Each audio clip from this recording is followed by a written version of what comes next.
Hi, I'm John Maxwell.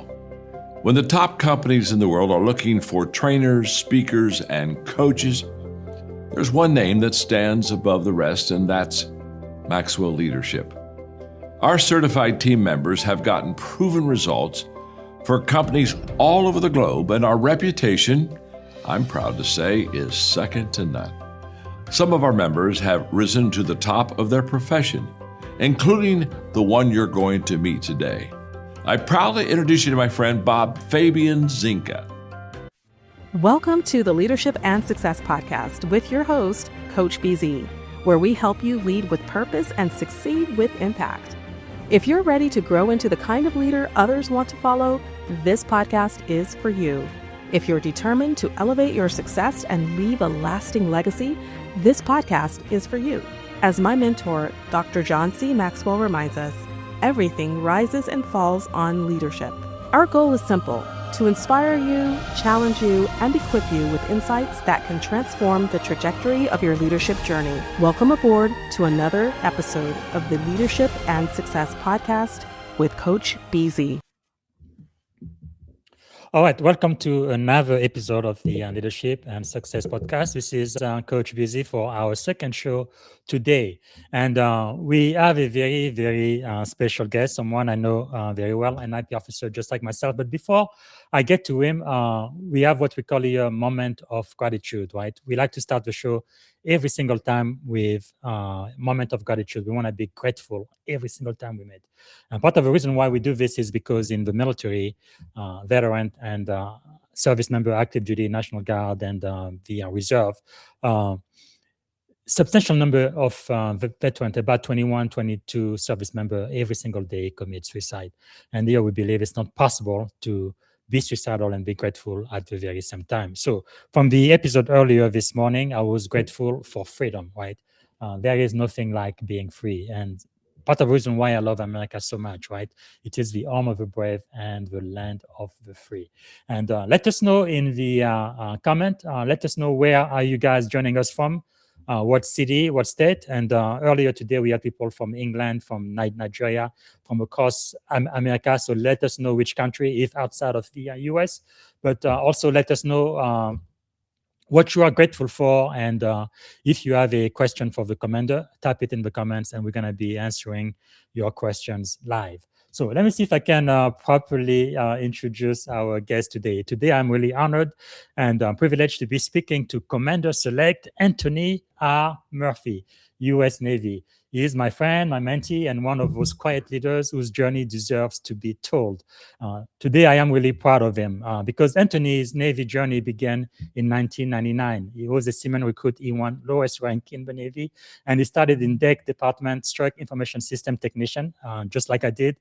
He served approximately 9 years enlisted and later earned his commission through the Direct Commission Officer Program. And today, 27 years after entering the Navy, he has been selected for Commander 05. He is now a senior officer in the most powerful Navy in the world, joining the Senior Officer Club, so the top 4% in the United States Navy. Wow. From E1 to 05 Select. So like me, Anthony is a prior enlisted sailor who became a Navy Information Professional Officer and Qualified Information Warfare Officer. His journey has included operational and joint assignment, deployment supporting mission, including Afghanistan, Djibouti, major exercises, NATO, and joint experiences, and service across the Navy's information warfare enterprise. His civilian career has included work supporting the U.S. Army, Microsoft, the U.S. Navy civilian workforce, while his commitment to service extends far beyond the uniform. Anthony serves through ministry, coaches football, and is working to launch a home care business designed to serve senior veterans and citizens with special needs. We're going to be saying a little bit more about that toward the end of the podcast, so stay tuned. But titles and accomplishments tell only part of Anthony's story. He is also a husband, a father, a mentor, a coach, man of faith, and servant leader who believes in a simple but powerful philosophy: unwrap the present. Now, you live your life and your vision with enthusiasm, fueled by hope and purpose. That is so powerful, simple but powerful. Really, that philosophy will be at the heart of our conversation today. Part of what you're going to be learning is what a 27-year journey from Seaman Recruit to Commander teaches us about perseverance and leadership. Why Anthony's prior enlistment experience continues to shape the officer and leader he is today. And we are also going to be learning perhaps most importantly, what today's young sailor can learn from someone who once wore E1 and is now preparing to wear the rank of commander. So without any further ado, please help me welcome to the Leadership and Success Podcast, the one and only, my mentee, Commander Select, Anthony Murphy. All right, Anthony, welcome to the Leadership and Success Podcast. How are you doing today, sir? I'm doing excellent. Thank you, Bob. I really appreciate that intro. Oh man, you really know how to lay it on thick. I couldn't be prouder of you, sir. It's just incredible going from E1 to O5. Wow. So, what are you grateful for today? Man, the first thing I'm grateful for is just life, health, and strength. I mean, it sounds cliche, it sounds normal, but until those things are at risk or until you're threatened by those things, you really don't understand just the magnitude that come to have the cognition of your right mind, the strength, the ability to get up every day on your own will. Prior to this podcast, man, I just left the hospital, with my son, and those moments like that, just reminding him and just kind of reinforcing to have life, health, and strength, man. Everything else from there is downhill, and so I'm truly grateful for that. Wow, that is so powerful. Thank you so much for sharing that. And another question I'd like to ask just to get started is, what is something about you that most people may not know? Maybe a superpower or unique skill, something. Yeah, I think, I'm often told I'm laid back or pretty chill and all that. But I think one thing people don't recognize is I'm an adventure nut. I mean, like, if it's right on the edge of stupid or fun, I'm like right there, man. I'm talking jumping out of planes, swimming with sharks. I'm talking about it. Oh, I've done it. I love it. It's just the exhilaration, man. I love that moment of just. Well, Anthony, I think says that maybe I need to revoke your black card, man. I know, man. I'm telling you, something's deep in the bloods, man. Because I'm like out of the box with that one. I must ask, when you went to Great Mistake, I mean, Great Lakes for your boot camp, did you pass the swimming test at first round? Now, so here's where I'm gonna put the black card back in my pocket, right? So yeah, man. I thought I could swim coming in the boot camp. When they said you got to go 5 minutes and tread, yes, brother was doggy paddling. I mean, I had everything I could. Look at you now. You can swim with a shark in the ocean. Can you believe that? Yeah, man. I mean, yeah. I had to go back to Great Lakes because they gave me 12 months. They said, okay, Seaman Zenga, if you don't pass the swim, we'll give you 12 months. After that, we're going to have to kick you out. So I was swimming almost every single day. And within like 6-7 months, I was able to go back. I passed it easy. But my goodness, it's not easy, especially jumping off it's almost 20 feet down. And then you have to swim the entire length of a pool. Oh, my goodness. Yeah. But it's just proof. Again, that's part of the reason why some people think I only talk to flag officer. No. I want to talk to junior enlisted. I want to talk to junior officer, and I want to talk to people like you, like me. You went from E1 now to O5, so we can inspire, right, the next generation of sailor. Anything is possible, right, if you put your mind to it. So so what would you say to a young sailor? No, because I mean it's just true. Most black just cannot swim. I don't know why that's the case. They say white men can jump, but I'm telling you, there are some exceptions. But it's like my daughters, for example, they wouldn't stay 2 feet close to any pool or water because they don't like their hair to get wet or whatever. But the thing is, no matter what it is, the stereotype, we kind of joking, but the truth is, if there is something you don't know how to do right now, if you put your mind to it, you can learn how to do it. You can really overcome a lot of obstacles that life puts before you over and over again. And I think in the long term, it kind of builds confidence that, yes, I can do it. Yes, I can learn it, right? What would you say to a young sailor, someone who wants to enlist or become an officer who may not be a great swimmer right now or has some doubt? Maybe it is school, maybe it's grades or whatever it might be. They are not very confident in themselves. What would you tell them to encourage them today? Yeah, I mean, I would say we're constantly confronted with two realities of who we are. Mhm. We have who we presently are and who we believe we can be. And Yes. every day you're confronted with, am I going to rise to who I desire or believe I can be? Or Mm. will I succumb to the realities of what I'm facing today and define uh, Mm. my future self by this current Wow. state? And so when you confront the dichotomy of the two yous every Mhm. day, you retain the sovereignty to choose Mm. who I you love that. desire to be. Don't give that sovereignty up to circumstance, to situations, Yes. to people, to presence.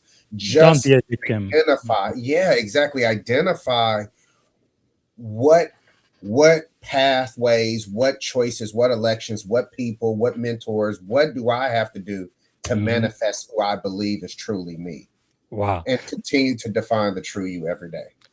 That is really, really powerful and insightful. And if nobody gets anything out of our conversation, I think it has the potential to change somebody's life because most of us, we feel fear. Everybody is afraid, and that is perfectly normal. It is human. But the difference between those who succeed and those who don't is people who feel the fear, they still take action and they still do it anyway. They are still learning and they are still growing and they still attempt to do something, right? It's kind of like the man in the arena. What would you tell to someone who feels afraid? It's like, no, what if it doesn't work? No, what if I fail? What if people make fun of me? And they won't even have the courage to take action beyond their fear. What would you tell them? Yeah, so there's two parts. The loose part of it is that's the excitement about being an adrenaline junkie, is Mhm. feeling the fear and yet proceeding forward anyway. Not Mm. with a lack of evaluation or risk, but Mhm. after I've done the risk assessment, after I've prayed, after I've examined the worst that could be of this thing, then I allow Mhm. myself to process the fear in its fullness. So a lot of times, Yeah. fear is really this thing crippling us from examining what is the components of this thing, what is driving it, Mm. why am I, and what is that. And the moment you can kind of take a step back and stop looking outside of yourself about the situation, but actually examining, hey, what are the driving components to this? Mhm. You'll actually find many cases it is lacking the actual substance that would typically cripple you. It's mostly Yes. imagination and Mm. thoughts of you magnifying the situation more than the actual circumstance or the consequence. So I I would like tell that. someone, hey, let's if on the other side of that fear is an absolute rewarding Mm. outcome, potentially life changing, pivotal, then Yes. let's assess the risk of failure to the reward of success Wow, that's powerful. and examine those two against each other to determine if it's worth it. It's Mhm. even worth it with the possibility of failure being high. It is still Mm. worth it. That is really, really powerful. And you have an MBA, the same I do. We have so much in common. So anytime before you start in business, you want to do right a cost analysis, right? Is this even worth it? And it seems like for many people, we tend to be driven, I think, by our emotions, and we don't take the time to actually think and actually make a decision for ourselves. So I really appreciate everything you've shared. So if someone met you for the very first time today and they ask, Anthony, who are you and what do you do? How would you answer without using your rank or your job title or all of the great achievements you've accomplished so far? Who are you at your core, Anthony? Yeah. Who am I at my core is I am you. I mean, and you are me. I am breathing one day at a time. I am A positive in my blood type. I bleed, I cry, I hurt, I laugh. I am you. And that's been my approach even as an officer, Mhm. regardless of rank, was to show whoever I come in contact with, I Yeah. see you. I Mm. see you. I am you. And so outside of those externals, outside of these accomplishments, I am your neighbor. I am your brother. I am you. I am rooting for you. I am praying for you. And I want that reciprocated for us to see we are all surviving this thing called life. And these complexes of accomplishments sometimes skew the heart of our humanity. And so I don't want to do that. So first of all, I am you, and I want you to see that I am just anything and everything you externally hold to be of value. I am reachable, tangible. And I think that's kind of, not to get into politics, but I think that that's what makes some of our most pivotal leaders, most influential, is that there's some little boy or some little girl that can envision them being that. Yes. Right. And so like when, Michael Jordan, they do the commercial, I want to be like Mike. Everybody did Michael Jackson dance moves. Everybody thought they were Bo Jackson. Everybody really recognized, Barack Obama as a president. The minorities that started to identify what's in the realm of possible. It all became because of the simplicity of I am you. Wow, that's so powerful. Simple but powerful, all inclusive. And do you think being enlisted like I was maybe help you become a better officer or leader in some way, or at least help you see things from a different perspective? And if you had just come out straight out of college or the Naval Academy? Yeah, I'm so grateful for my journey, BZ, man. I tell you what, I mean, I know along this path there are things that could have been done different. And in retrospect, if you know what you know, then you probably would have done things different. Yes. But my journey, man, I am so grateful for it because nothing's wasted. Everything builds upon each other. And I do think the perspective of being enlisted, being in deck department, working long hours on the folks, on spray painting, needle gunning, chipping, cleaning CHT, those things, they shape character in you. They reinforce your commitment to your vision for yourself. And then they also help you see those people that are many times just disregarded or neglected as they carry a trash bag off the pier. You see them when you walk past them as an officer. You understand I am you. That's so powerful. Because like me, you are a person of faith as well. But why do you believe you have that resilience? What made you so resilient throughout your career, going from E1 to O5, all of the obstacles and challenges you had to face? How come you always bounce back, you think? Where does that come from? So I'm born and raised in Kansas City, Missouri, home of the Kansas City Chiefs. And man, I grew up in very, very humble means. I mean, it would probably have to be a whole nother show to dive into some of the hardships and the journey. But one of the things is when I joined the Navy, I had joined from such a deficit of life experiences than my peers as it pertains to fatherless household, as it pertains to middle class living or exposure to resourcing and things like that. So by the time I joined boot camp, man, I probably gained 25 pounds in boot camp because I wasn't eating 3 times a day. Wow. Everybody else walked out of there slim and trim. I came out of there, my face was wide, eating every day, 3 times a day. And I was like, wow, you know what? If push-ups and sit-ups and marching is the hardest, so my path, man, it just, playing ball and things like that. You're having a single mother growing up in a rough household. You learn to be resilient. You learn to you have no choice. Yes, it's either be resilient or drown. And so I think that's why I was even able to pass swim tests, because I was like, this ain't gonna kill me. If I got a backflow, dog pedal, bounce up, I will make it. And so that was just sort of the rules of the street, man. It's survive. It's be resilient.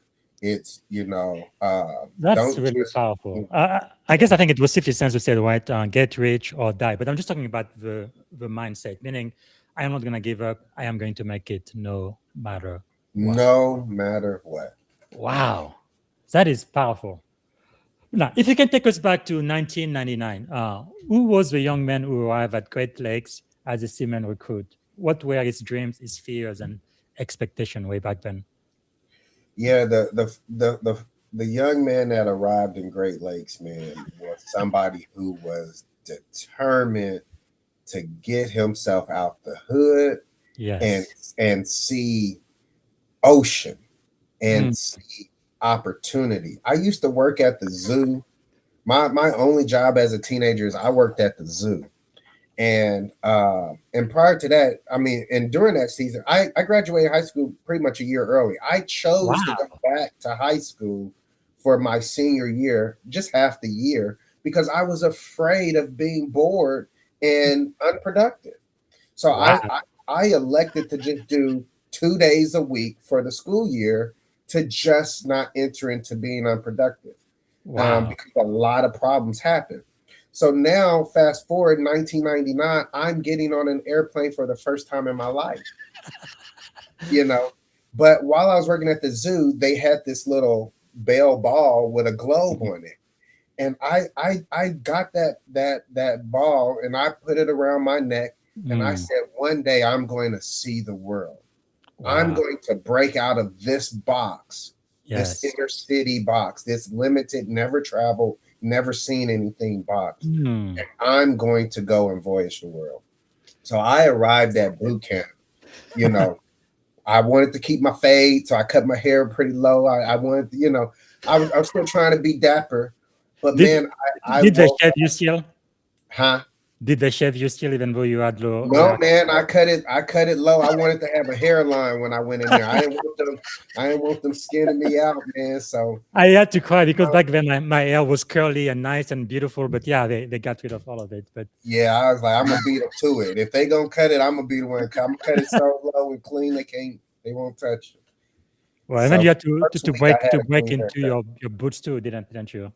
Yeah, Man, that is crazy. I think that's one thing I love about the Navy because I know all of the sailors who came through boot camp, we pretty much had similar experiences, right? It doesn't matter if you are rich, wealthy, black, white, a woman, it doesn't matter.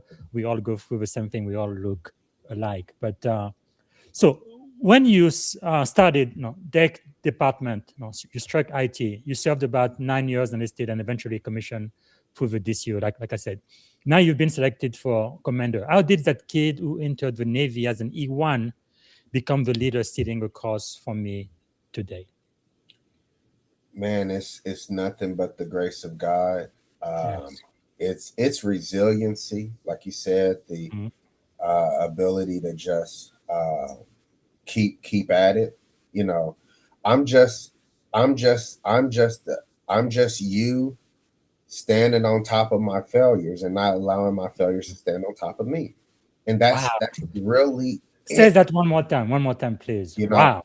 I am just you standing on top of your Oh, failures my and friend. not allowing the failures to stand on top of me. Wow, that would And great. every day I make that choice to Mm, get over one more failure. And if I'm doing nothing but standing on it, I had a reserve captain say at one time, I I can't remember his name at the moment, mm, but it was during a reserve period of the dichotomy of a sailor or, juggling life, mhm. juggling the Navy, and then juggling a family Yeah, and the life, demands of all of them. I life work balance. remember very clearly this captain says, you have to get good at rotating the suck.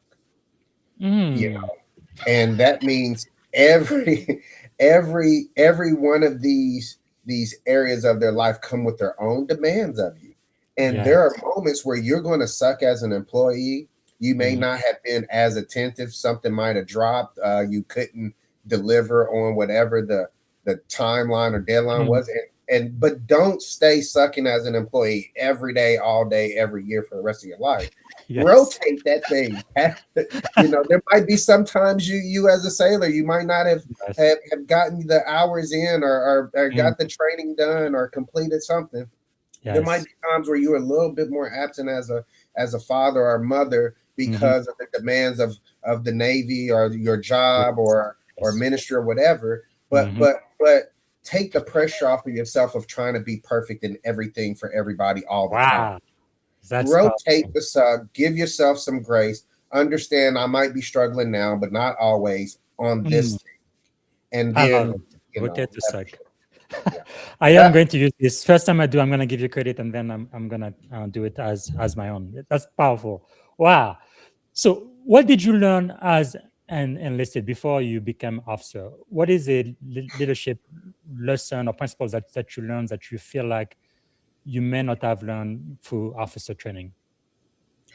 I think the biggest one, man, is Vice Admiral Bucky. Hmm. Back in when he was the Third Fleet Yeah. commander there. I remember him, and I was at E4 at the time, E5, E4 at the time. I remember him coming and talking to the deck plays. I was in IT too at the time. I remember him making what I thought was unrecognized work Hmm. feel seen. And Wow. I remember him with these three bright stars beaming off of his shoulder saying, "What you do is important." Mm. And that's what I felt at that Wow. moment was a sense of belonging that was not too minuscule or insignificant Yes. to be ranked to be recognized by one of the second highest ranked in the Navy. Wow. And that to me said, I want to make sure everybody feels that. I Yes. want to make sure everybody feels whether you are cleaning the P-way or Hmm. whether you are, on an Aegis weapon system, that you understand you are valuable and Wow. what you do is important. That was it, man. And that was the thing before I ever became an officer, before I Yes. ever committed to the cause, is I committed to bringing value to human Mm. beings in the form of leadership. That is so powerful. Yeah, because when I went to boot camp, I really felt like, flag officer, admiral, general, they were like some demigods or something. Yeah, But yeah, yeah, when you see a flag officer, an admiral who's so humble and who sees like a little bitty IT3 or seaman, yeah, Zinga, it's yeah. like, wow, you would take time to just acknowledge that I am here. That is That I really, am. really powerful. Like you said, no, regardless of my rank, regardless of my title, I am you. And that's so powerful, especially in the age of artificial intelligence and social media where people don't really get connected anymore, being able to see someone.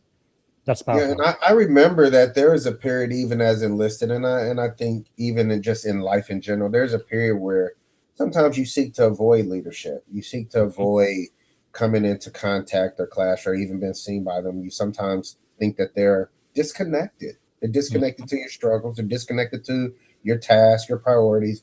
And Mhm. there's a point where even enlisted, you just don't even want to salute an officer. You don't even want to acknowledge them. And then you know what I mean? And Yeah. and and even more today, I think, these kids are brighter. Some of them are brighter than the officers, that they have to Mhm. work for and work with. And sometimes there can be a loss of respect. Sometimes there can be a undervalue of appreciation.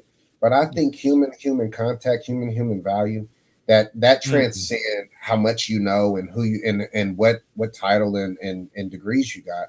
Your Yes. ability to just see someone and recognize their potential Mhm. and their existence, that reorients the respect factor that comes Yes. along with the salute, not just because you are commissioned or promoted, but Hmm. because you lead in a way that helps me see uh, that you care. That's powerful.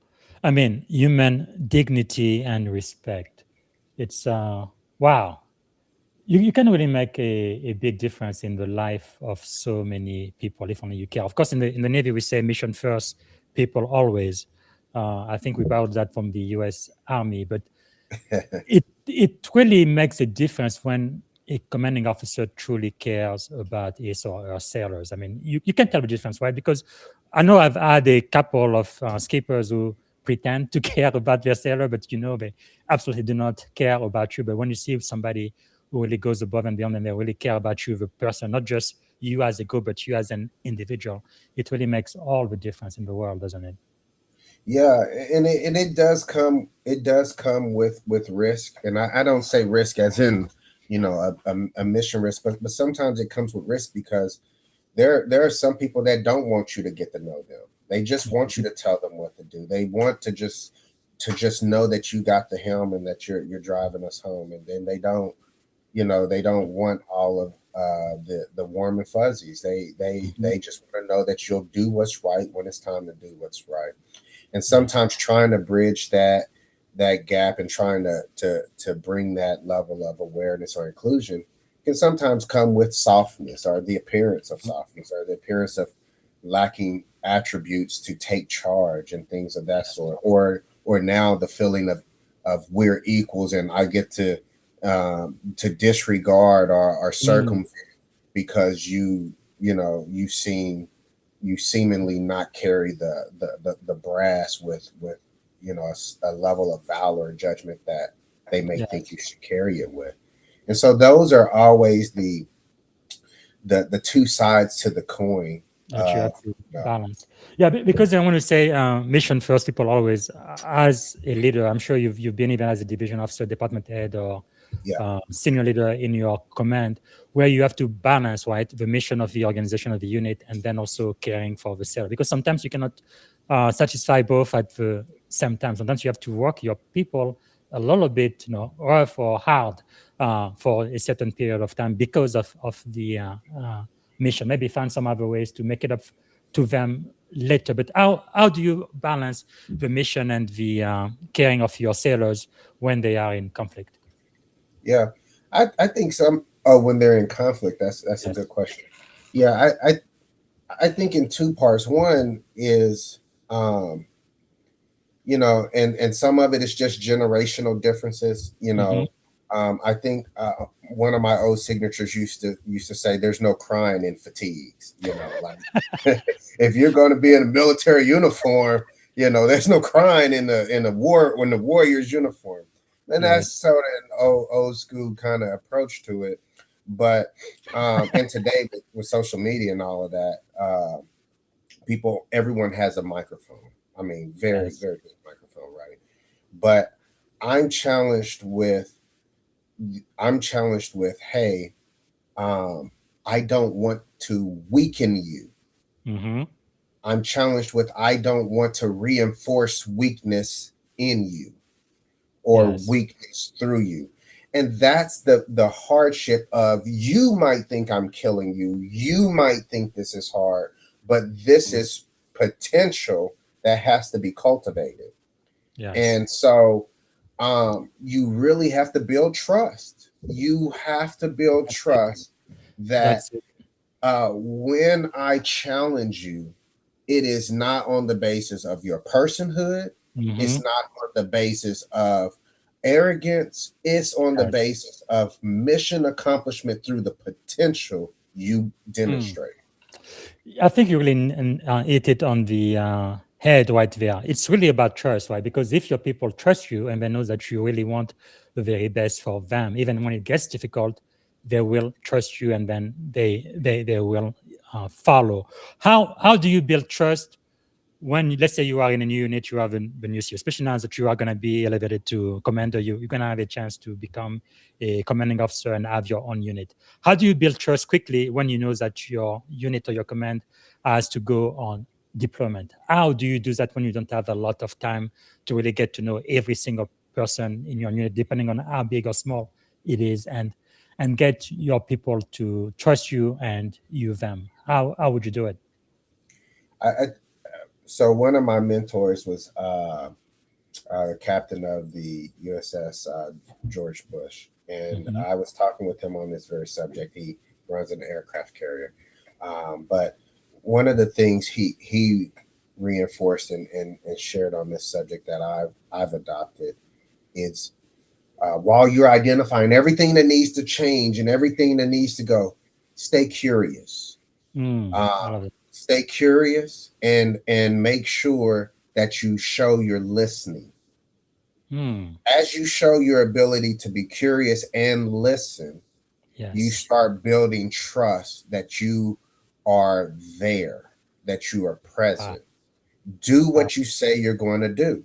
mhm. Absolutely do what you say you're going to do, and ruthlessly involve your team to feel a contribution to that. It cannot just be your show. And I think you build trust when you give responsibility and you delegate responsibility. So simple yet so powerful. So we are already halfway through the podcast. I can't believe it. I could be talking to you for hours and hours. But what have you learned? So this past 27 years, Seaman Recruit to Commander, what is one of the greatest leadership lessons you have learned so far? I think service. I mean, I always admired men and women that led through a form of service. Now, obviously, they lead from a different capacity. I'm not asking you to sweep or do what I'm Mhm. doing, but when if your hair is frazzled and you're working and you're in there and you're showing that you're invested in the outcome, I've Mhm. always admired that. And it isn't, you know, and it isn't to see you, you know, frazzled or anything, but it's to see that you have, like gas that pardon my Yes. French, give a shit. They would call it Mhm. gas, that you actually care. Yes. You And care. so I've Absolutely. always admired leadership that's invested in the product, the outcome, the mission. Mm. I Um, love that. and so that's what I've learned is serve.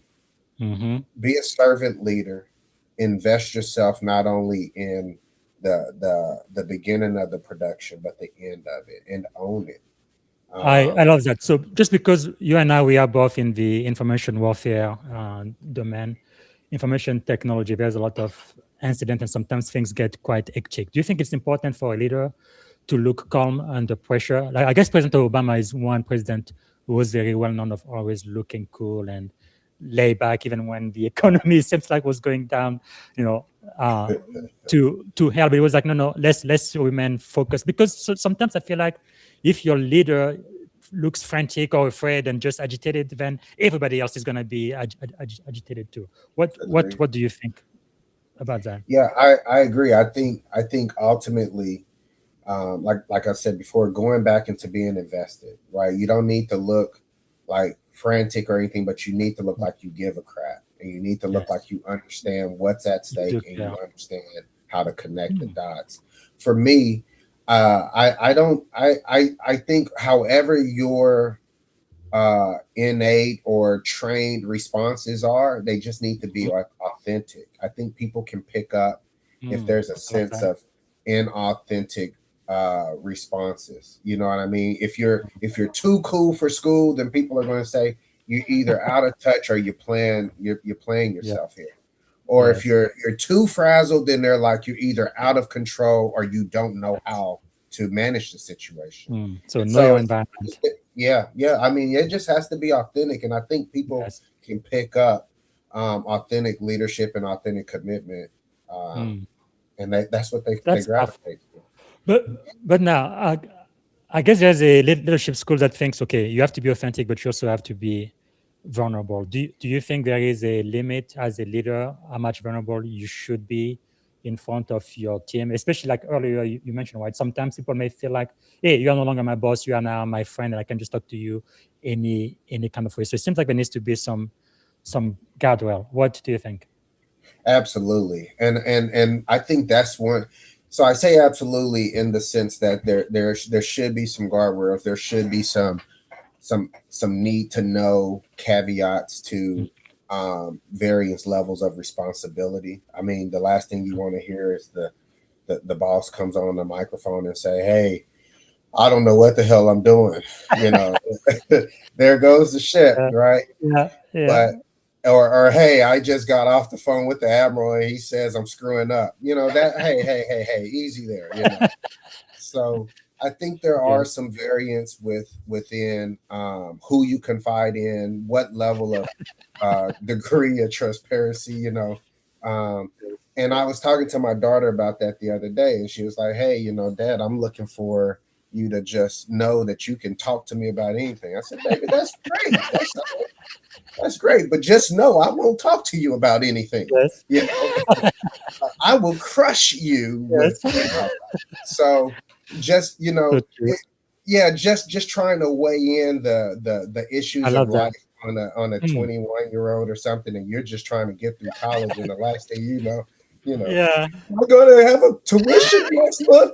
Hey, listen, just go to school, you know. yes, indeed. So yeah, But no, there's caveats to that, and I think you know, I think the well seriousness said. of Well your said. leadership should do that. Yeah, Well said. I like you mentioned your daughter too, right? I have two daughters, so they're both Gen Z. Now, generally speaking, no, I am their father. They listen to me, I lead, and all of that. But sometimes you can be led by your children too, though. Because I know when I had a absolutely. great chance of being in command, about 2/3 of my unit were all Gen Zs. They are a completely different type of people. They're not like you and me. You know, the way we went to boot camp, the way we answer to authority and stuff. Those people are. It's like almost like another species. But anyway, I had to reach out to my girls. And I'm like, okay, you got to teach me how can I get through to people your generation, and they told me exactly what to do. I did it, and it really, really worked. You know, as long What as they they felt tell you? seen. Yeah, yeah. What It's did they say? no, but I think it is just wonderful to see people, to value them, because Oh, part of the issues I was having, it's like many of them, just to be frank, they want time out and stuff. It's like they get offended so easily. I mean, when I was easily. growing up, it was a time where in the Navy people were smoking, drinking, cursing like every Right. two words. But I mean, the Navy has changed a lot. Let's just be frank about Yeah. that. It's a brand new Navy now, more business oriented. Definitely show a lot of respect and dignity. We don't. What's the word? Not just harassment, but you know how back in the days, even when you went for boot camp 25 years ago, people would kind of like they do that in fraternity too. What's it called? See what I'm talking about? Like they would tease you and sometimes denigrate you in some way to kind of be part of the team. But anyway, we don't do that any longer. But I guess what I'm saying is, as a leader, you can still learn so much, even from the most junior people on Absolutely. on your team. Okay, we have our first question from people watching in the audience. Daniel is from Florida. He says, "A fantastic show. Been listening from Maitland, Florida. How can service leadership remain relevancy as the world becomes more chaotic? Simply asking, how can leaders simply remain honorable?" That's a great question. How would you answer that? Mm. How can leaders simply remain honorable? Again, I think authentic, being authentic. I think Mhm. not walking around with this pretentious air of perfection. Yes. I mean, and I think that's where a lot of people resonate with certain leadership and certain Mhm. administrations and certain things. It's just there's this rawness that's not trained, that's not super polished. It's Mhm. just let's do what's right or what we perceive to be right. And And you right, wrong, cannot or fake it, indifferent, right? there's just something fresh about it, you know. And that Yeah, that cannot be faked, can it? that cannot be fake. Because I've seen some leaders who try to fake it, but they're just using like a checklist. They don't really care. Yeah. But And I don't know if you try to put serving for sake of being honored in mhm, your agenda at all. I think you serve on the basis of the necessity. yes, Many times leaders don't even want to be in the position to have to true. do the thing. It's just the thing is requiring Yeah, it to man, be done. Yeah. you rise up to it. So what do you believe before we go to the next segment? Man, we only have about 50 minutes left. I can't believe this. What do you think is the secret to your success? Why are you so successful? From E1 to commander, you have a master's degree in business administration, a bachelor, everything you've experienced up to this point. What has made you so successful, you think? I think that's something that I'm still processing too. When you say what makes you successful, I still think I got more hill to climb. Mm-hmm. I think I'm But like, you have now arrived at a place where less than 4% of sellers have been able to. I Why? mean, that's Why something is it? you have to tell me. That's something that's not even on the, I'm not, I don't hit the field with the numbers in mind, I'm just trying to break generational curses. I'm trying Mhm. to establish a legacy with my great grandchild in mind. I'm trying Yes. to really go as far as my potential can take me, and Mm, I fear leaving untapped potential, unrealized capable. I fear leaving that undeveloped. wow. I fear leaving that unexplored. So that's my driver, and by working to just unwrap the gift within myself, that Mhm. might translate as success. But Yes. it's really just a devotion to exploring every unique attribute that I see about myself, and just Mm, what happens if I double tap with that? What happens if I stay a little yes. late and research that? And that may translate to what we call success, but that's really Yes. just a radical curiosity to learning Mm, myself, to I just love that. exploring who I am. I love that. And hmm, that is really powerful. What you just said. Because I can see your drive. So what about discipline, right? Because many people, they know exactly what they should do, when they should do it, but for the majority of people, they don't do it. They get lazy or they get afraid or whatever the case may be. They don't feel like it. They don't do it. Why are you so disciplined? Why do you always do what you need to do when you need to do it, even when you don't feel like it? Well, that's not true. I don't always do what I'm supposed to do when I'm supposed to do it, even when I don't feel like it. Sometimes I don't feel like it, and sometimes I have to come and correct myself. And I have to Okay. have an honest conversation with myself and said, you failed today on that. Why? And then after I explore it, I Hmm. give myself grace. I accept the circumstances for the day, and then I go and be better. Do better. So I make the So that's commitment that to accept. resilience again. So you Yeah, do not give up. So even when you fall, you get back up again. I don't hide my failures from me.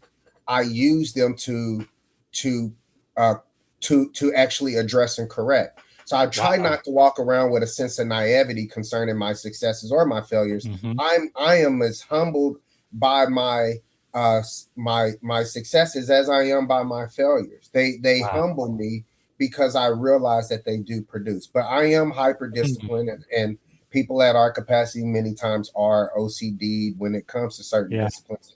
And I recognize that, and I think like I said again, the part of the driver behind that Hmm. is uh uh recognizing and not leaving potential undeveloped, like So having a true. talent that you never secured.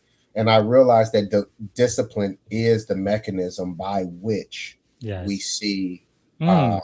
our So things powerful. manifest. I'll tell you So one more thing, BZ. When, yes. when I heard someone say this, and we're old school, we heard this other statement: Hmm. anything worth doing is worth doing right, Yes. and right, and so that's how we. But I heard someone say this: anything worth doing is worth doing poorly, Hmm. and that means if it's worth doing, let's establish its worth. If it's Yes. worth doing, then it's even worth doing if you can't do it perfectly. The worth of Mm. it doesn't change. So maybe you can't walk 5 miles, but Yes. maybe you can start off by walking a block or two. If it's Hmm. worth it, it's even worth doing poorly. You Yes. get what I'm saying? So That's take powerful. those micro successes, because the worth of it never diminishes, even if you can't do it perfect. Wow, that's so powerful. When you went to boot camp, were you already a runner back? We're already a winner. No, a runner. Did you run? Runner? Heck no, man. The Now first I, time I I grew up went with up, asthma, man. I thought I was having a heart attack like halfway through. Yeah, I I entered the Navy. I had asthma, very severe asthma as a kid Hmm. before. And by my teenage years, I had less and less attacks. But I knew I had to get conditioned. And so here this 16-year-old boy is running in the hood on the busy street. Yeah. People wondering if I'm running from the cops. They want to know what then went down. Did he's going that Yeah. way? And it's If you like, no, see I'm if you jogging. see He's a going black man that way. run, you better run in their direction. Don't Yeah, trust I know he stole something, you know. So Yeah. I ran maybe twice before boot camp just to try to get in shape. Okay. So I am not the only one because it took me a while, but eventually I became a runner. So I was running all the time. And That's right. then after maybe 7, 8, 9 years, I started having issues with my ankle and my knees because I was running too much. So now I mostly do the bike. But then again, it talks about resilience, right? So you are here, you don't know how to swim, you don't know how to run, you don't know how to do push-ups or any of that.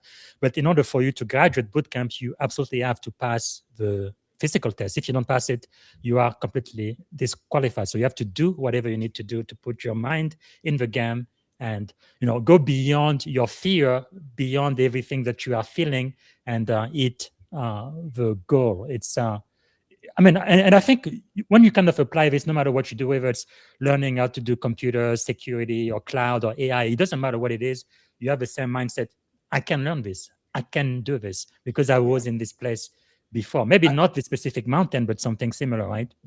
I think for people that portray themselves as confident, and I don't say portray to minimize, I mean that we just see as stellar and excellent and accomplished and successful. I've learned what back to the discipline thing.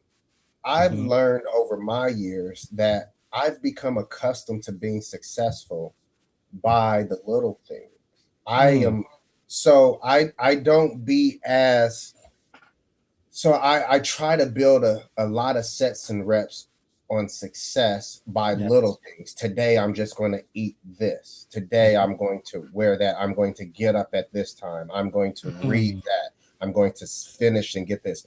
And those are small things that when they're done, those are accomplishments. And don't despise small beginnings. Those things help forge your aptitude for taking on a larger thing. And so realize, every time I build a to-do list, it's boxes next to the thing to do. And I've become accustomed to looking at papers filled with check boxes. So you just start establishing a that's powerful.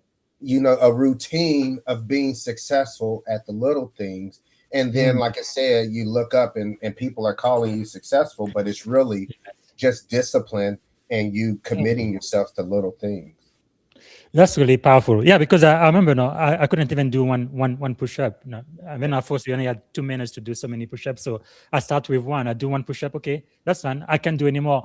Let me walk for 5 minutes. I come back. Okay, let's do 2 push-ups now. If I can't run, but I can walk. Let me walk for maybe a quarter of a mile, and then I run for a quarter of a mile, and then I'm so tired. Then I start walking again, and before you know it, you are able to endure, and you really build that up.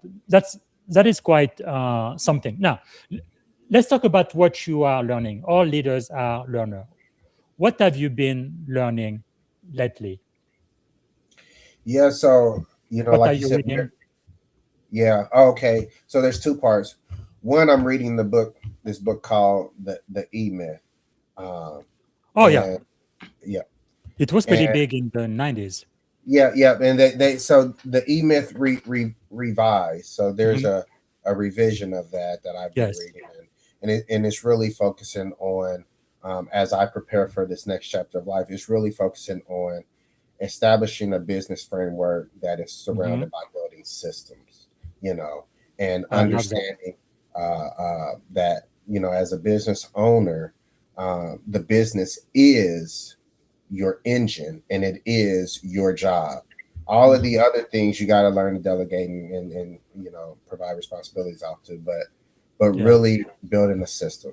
And one thing behind system I've learned many years ago as an acronym, the word system as an acronym, is a system will save yourself significant time, energy, and money.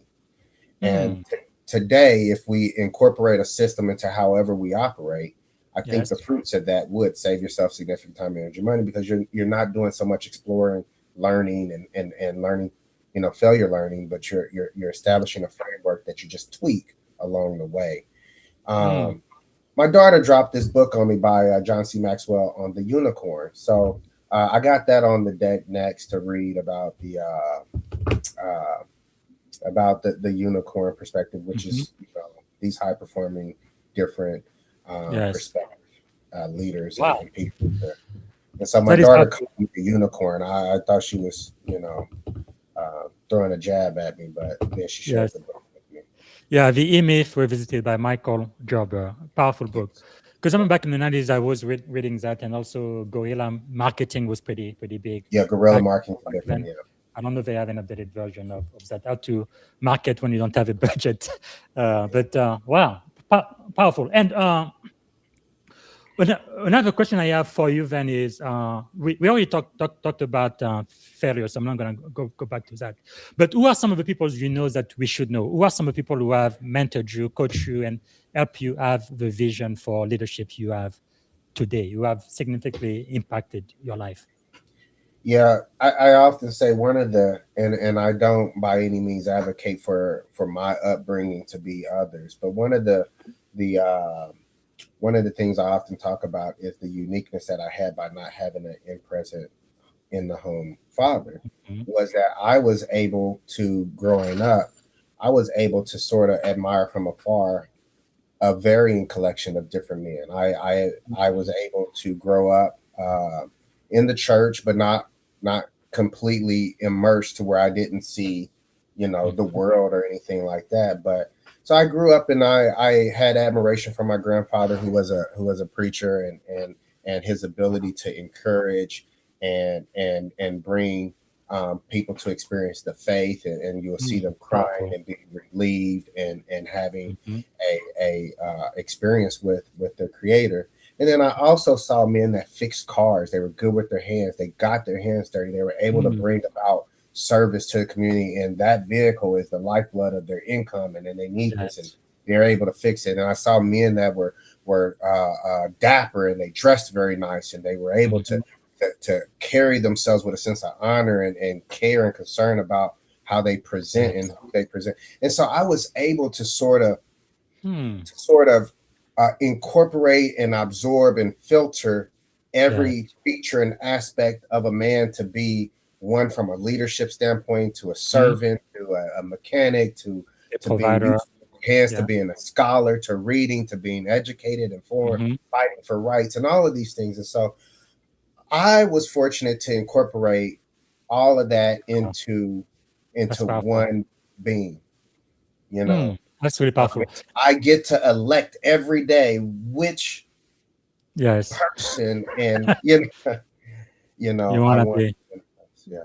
Powerful. Now, what about the inverse of that? Where there, you don't have to give names for this one, but where there are people who you looked at, you like, that's not the kind of man I want to be. Absolutely not.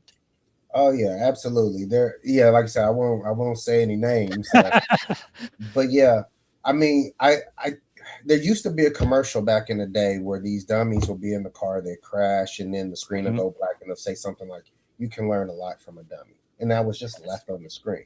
I always took that to heart, to saying that there's always an opportunity to learn, even if you aren't the subject matter. There is still opportunity to learn, even from them that are not necessarily responsible, wise, or anything. So I've never left lessons on the table. I've always sought to learn. I've always sought to learn.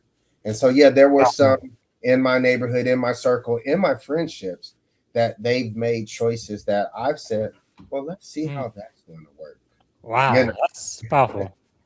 No, I would love that because for this podcast since last season, we have two books for our curriculum. One is the 21 Irrefutable Laws of Leadership by That's a good Dr. book. John C. Maxwell, you mentioned, but also the Leadership Bible. Even for those who are not Christian, it is fun because we use it as a leadership manual, right? It's really amazing how in the Bible you have people, even good people, who sometimes do very bad things. So you can learn both the good, the bad, what to do, and what never to do. And that's really powerful. Okay, so if you could choose three people to have dinner with, they could be alive, dead, or even fictitious character, who would you choose and why? Three people to have dinner with. Ah, well, I know I would definitely love to have a dinner with Dr. Martin Luther King. He's MLK. been You don't have to very say anymore. Okay, two more. okay. Yeah, exactly. Enough said with just yeah.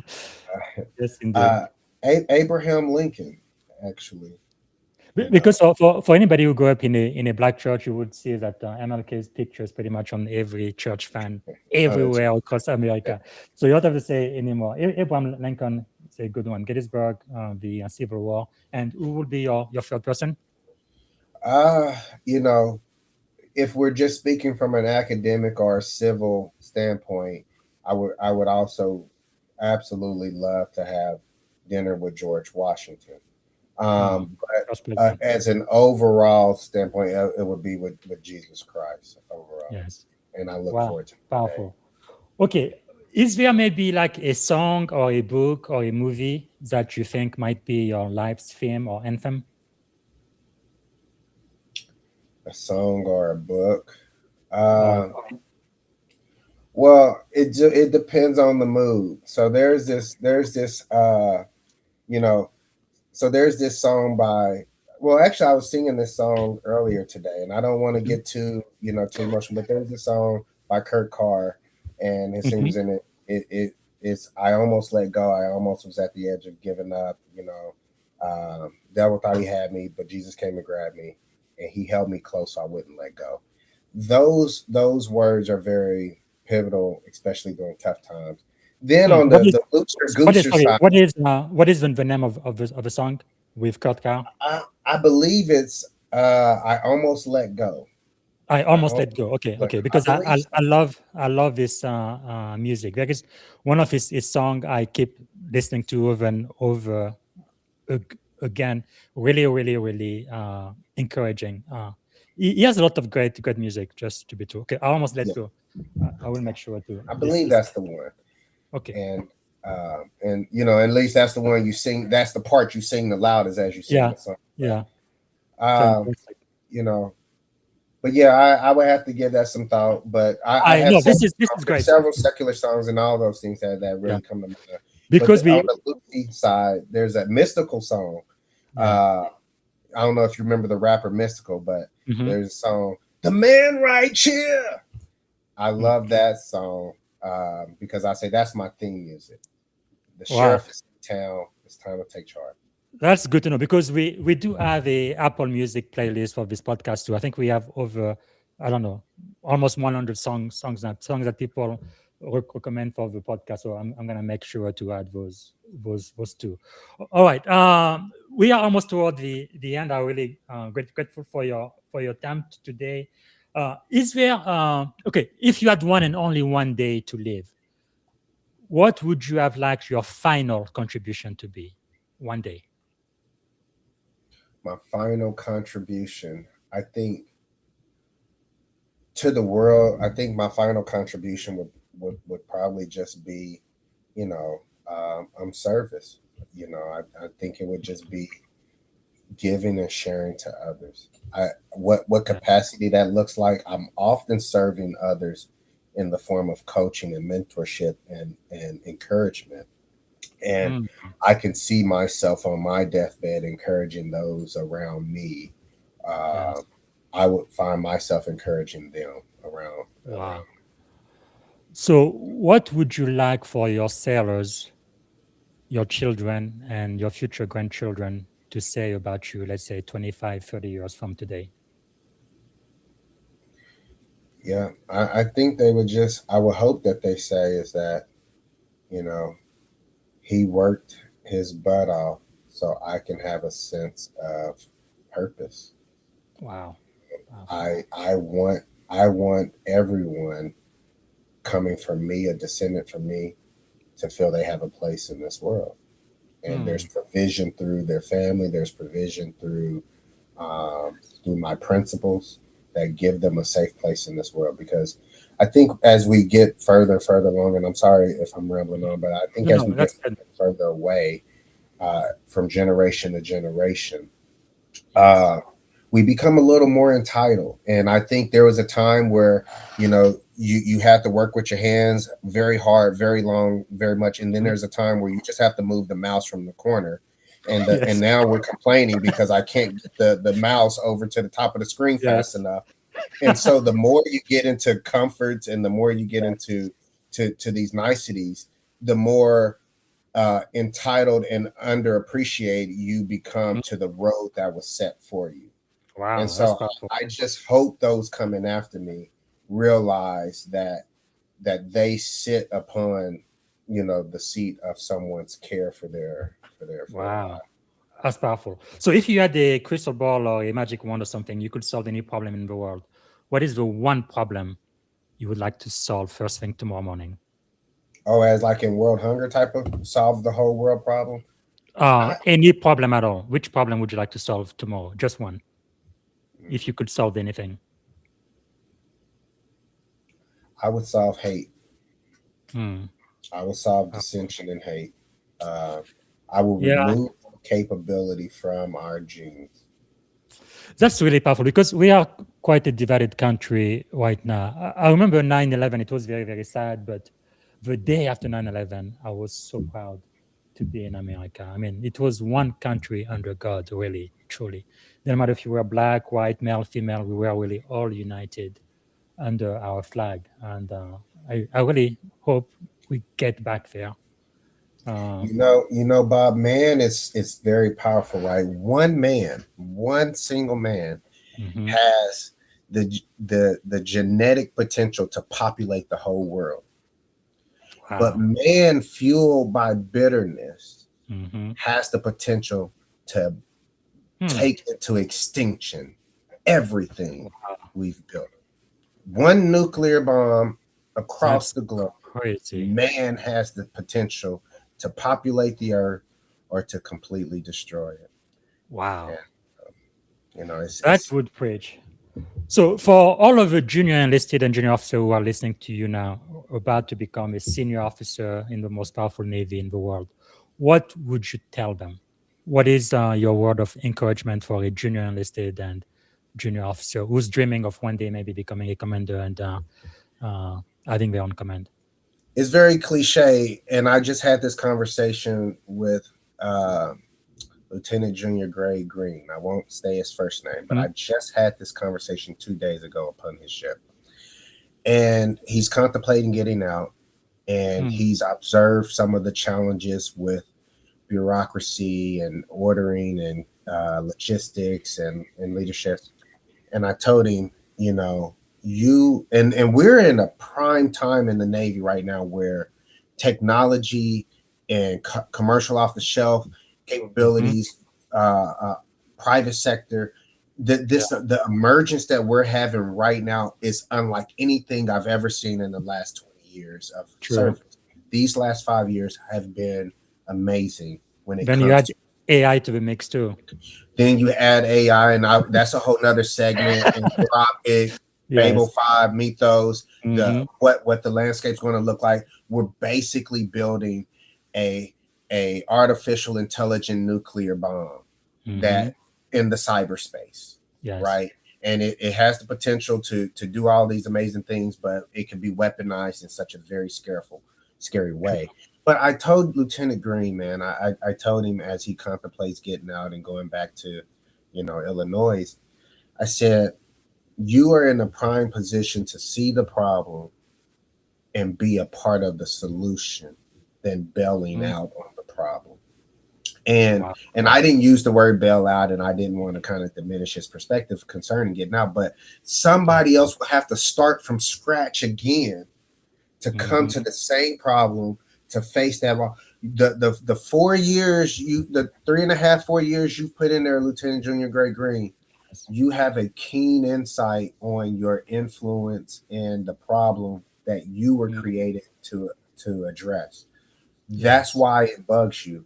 It is within you and within your capacity to do that. So I told him, I encouraged him, get with a mentor, get with leadership, white paper it, but don't give up on believing in the solution, because we're in a time right now where the smallest voices are being heard and the most, and so there's never been a greater time to influence the change, to be the change. And that's really what it came down to. Be the change. That is so true, because another one of my mentee, African American woman, she's a lieutenant commander now, but she's been in almost 16, 17 years and thinking about quitting. I'm like, are you crazy? You only have 3 years to go. And then you can retire on your own term. It's like, just suck it up. I mean, things will, I mean, administration come, they go, we have a commander chief now, we have another one in 4 years. Things are going to change. It's not going to stay the same, but you have to focus on the mission. That's powerful. Okay, we do have to end the show. Before we do, what can we do to add value back to you? Actually, before I say that, let me play a 1-minute video really quick, and I will be right back. Where compassion meets everyday support. Serenity Home Care delivers reliable, respectful care tailored to individuals with developmental disabilities and home support needs. From friendly companionship to keeping your home neat as a pin, we handle the little things that matter most. Our personal care services are provided with professionalism and respect, always putting dignity front and center. We believe every day is a chance to brighten lives and help clients feel right at home. Take the first step toward better care and reach out to Serenity Home Care today. All right, Serenity Home Care today, that's your background. Tell us about it and how can we support you? Yeah, so real quick, Serenity Home Care is birthed out of the recent death of my grandmother. I lost my grandmother a couple years back, and on her last stages of life, she was in need of home care, and I lived in a different state, and just trying to be the hero and the son to the family. Sought to try to bring the family together. And I knew that people lived busy lives and was not able to suspend their life to be there 24/7 for the ones that they love. And so the funeral home that took great care of my grandmother and let her last days be very honorable was Serenity. And so the peace that we felt and the care that they gave and the life that she lived really inspired me to make sure that there's no families struggling between trying to care for their loved ones and also go to work every day and trying to. And so Serenity Home Care is our way, our contribution back to our growing community, our growing baby boomers as they enter into this space. They want to enter into that space with pride, with independence, the ability to still care for themselves and not necessarily be completely reliant and interfering on their children and grandchildren's lives. Dignity, yes. With dignity. And so we aim 100% to be just that for those that can age with dignity, with self-respect, and in the privacy of their own homes. And that's veterans on as well, right? I'm sorry. It is veterans on. Yes, it's and so right now it's in-home care. So at your place of residence, if you don't want to leave your home, you shouldn't have to, especially if you have the means to stay there. We're in tiers. At one point, we will have our own resident care, but right now we're working to provide in-home care with the dignity and privacy that. Good. And where can my audience go to find out more about Serenity Home Care? Yeah, absolutely. We're on all the major platforms out there. Our website is probably the best place to land to just learn about our mission, what we value, and where we're going. Just visit www.serenityhomecare.va, as in Serenity Home Care Virginia, .com, and learn and a little bit of what we're doing, what we're driven by. It is very important as we age that we age with dignity and that we're cared with compassion. Absolutely. Well, thank you so much, sir, for your time today. We do need to end the show. I think I'm going to end with this one. This is a picture of you in Djibouti giving away candy to African kids. So back to the motherland. It's really amazing in the Navy how you have the potential, right? The ability to go all around the world and really make a difference. Now, if you could go back and give a piece of advice to your 17-year-old self, or about 17, 18, when you joined the Navy as a Seaman Recruit, standing at the edge of this incredible career you've had in this powerful Navy, what would you say to 17-year-old Anthony? You can do it. You can do it. You can do it. Yeah, Wow. you can do it. All right, so this is the end of the show. I know you have to go, and the very actually, before I ask the last question, anything else I should have asked you? I didn't get a chance to ask. Anything else you wanted to share before we let you go? BZ, this has been great. I really just appreciate you taking some time to extend your platform and allow my story to be shared with your audience. I thank you again for what you're doing. I thank you for your leadership. It's been great knowing you over all these years. And I'm really just wishing you all the best. I know we could have went so many ways, and I wish there's so many things to talk about. But just sincerely, thank you. I appreciate you, and I love you, brother. Thank you so much. Well, we are gonna end it there. Have a wonderful rest of your day and great weekend. And I really appreciate what you're doing. You make me so very, very proud. So I know the Navy is in a better position that we have another commander, Anthony Murphy. Thank you, sir. Amen. Bless you, brother. And hey, you can put that black card in your back pocket and go on in that water. Yes, sir. What a show, what a show. I am really, really, really proud of Anthony. He's come a very, very long way. Now, this is, again, one of those stories that shows me that in America, anything is possible. Doesn't matter if you are black, doesn't matter if you have an accent, if you are a woman, doesn't matter where you come from. If you've got something to give, there is room for you at the very, very top. And Anthony Labs definitely proves it. All right, so this is it. This is the end of the show. We're going to have one more show today at 4 p.m. So in 2 hours, I'm going to be talking to another one of my shipmates. That's Lieutenant Commander Trina Martin. Retired from the U.S. Navy. We're going to be talking about beyond the title, from personal transformation to leadership that changes lives. She's also a best-selling author of 2 books, one From Mess to Amazing and also Beyond the Title. So I look forward to that. That's going to be our last show today. And I just got confirmation tomorrow. I'm going to be speaking to Dr. Brian Rubin. He has a PhD. He's coming to us from London. We're going to be talking about strategy, power, and the courage to see first. He's written many, many books, but I want to focus on his latest book, Strategy, but also his upcoming book is going to be published next week, Power Play. I think that was the book he was born to read. You don't want to miss that. That's going to be tomorrow morning, I think 6 a.m. California time, 9 a.m. on the East Coast. Okay, that's all I have for today. And we do have a brand new friend in the spotlight. That's my mentor, Captain John Cordell. He is our friend in the spotlight for this entire week. So you can read the article about all of the good things he has done. Okay, that's it for now. See you again in a couple of hours if you can join us. And thanks again for watching. Bye for now. Thank you for tuning in to the Leadership and Success Podcast with your host, Coach BZ. If today's episode added value to your leadership journey, be sure to subscribe, share, and join us again for more wisdom nuggets on how to lead better and achieve greater success. Remember, leadership is the most critical skill of our time.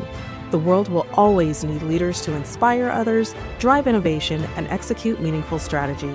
So why not count yourself among the bold leaders shaping the 21st century? Until next time, stay inspired, stay committed, and keep leading with excellence.